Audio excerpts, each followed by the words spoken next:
ഒന്നാം നൂറ്റാണ്ട് മുതൽ ഇന്ന് വരെ നടന്നത് എന്താണ്?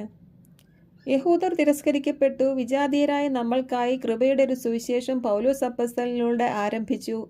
ഈ സുവിശേഷം അവിടെയൊന്നും ഒതുങ്ങാതെ ലോകത്തിലെ സകല രാജ്യങ്ങളിലേക്കും ഭാഷകളിലേക്കും വ്യാപിച്ച് വിജയിച്ച് മുന്നേറി.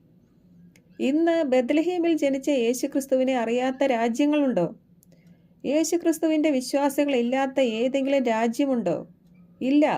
സകല ജനതകളിലും ഗോത്രങ്ങളിലും രാജ്യങ്ങളിലും ഭാഷകളിലും നിന്നുള്ള എണ്ണിക്കൂടാൻ പറ്റാത്ത ഒരു മഹാപുരുഷാരം കൃപയുടെ ഈ സുവിശേഷത്തിലൂടെ റാപ്ചറായി സ്വർഗത്തിൽ എത്തുക തന്നെ ചെയ്യും.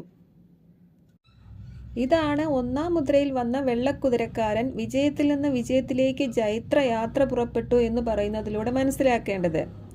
വിജയത്തിൽ നിന്നാണവൻ യാത്ര പുറപ്പെടുന്നത് തന്നെ. കാരണം പൗലോസ് അപ്പോസ്തലൻ പറയുന്നു, പൗലോസ് ശുശ്രൂഷകനായ കൃപയുടെ സുവിശേഷം